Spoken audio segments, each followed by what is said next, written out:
Okay, my name is Courtney Hauck. I live at 497 North 2nd Street, which is right across the street from this mess.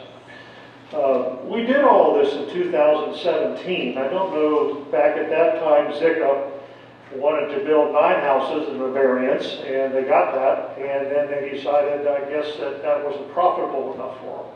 So now we're back again. The fact that the staff has approved of this, you know, that's all fine and dandy, but the staff doesn't live there. The staff doesn't want an apartment building built across the street to them either, I don't think, 28 units. I'm not too thrilled about it. I am happy that they're leaving the trees and the creek and all there. Why in the world they would want to build an apartment complex of $400,000 a unit when they're sitting on top of a railroad track is beyond me.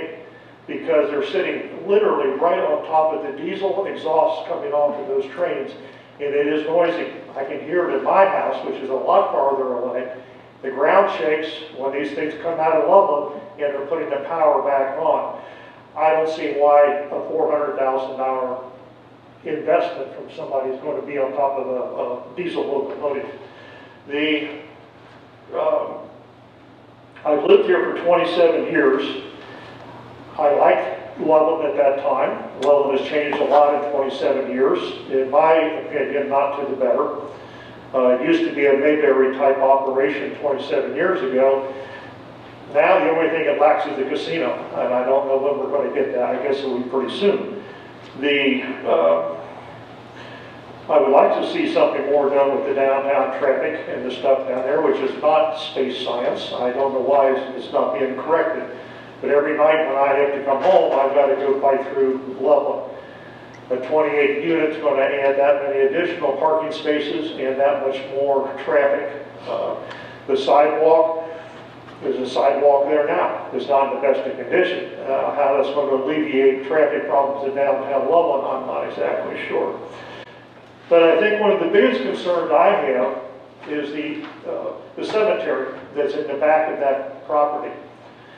That cemetery was originally sold. I've got some information on it. I don't know if anybody has any interest. They can make some copies of this. It's in the computer. But it's the oldest cemetery in Hamilton Township. Thomas Paxton sold the property originally to John Hill. John Hill was a Revolutionary War veteran, and he was buried there in 1803. There's 33 graves there. It is an official, dedicated cemetery. It's not some private deal or something that just happened to come about.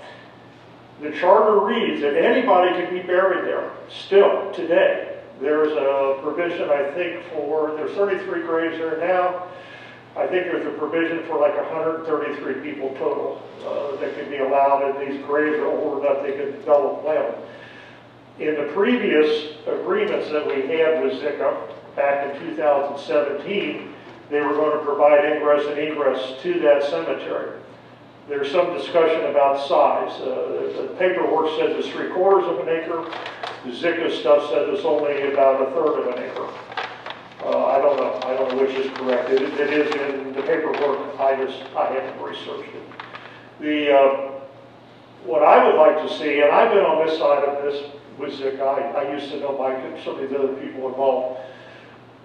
When we would go before committees like yourself to get approval for, back in my development days, property development, we usually had to give something. I don't see where Zika in this property is giving anything except maybe a sidewalk.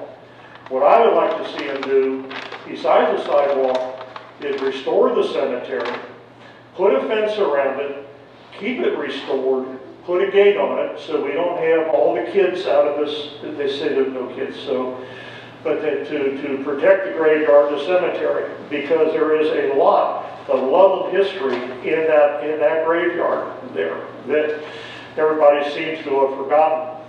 As far as getting the approval for this project, I've got 7 acres. I've got I think unquestionably the most beautiful restored Victorian home in all of Loveland, which nobody probably does anything about here. I think it'd be great to tear the house down, and I could build a high-rise So, with my 7 acres versus the 5 acres. But I see that my red light is now on. I didn't get my yellow light though. So that's where I stand with it. Thank you very much. Thank you.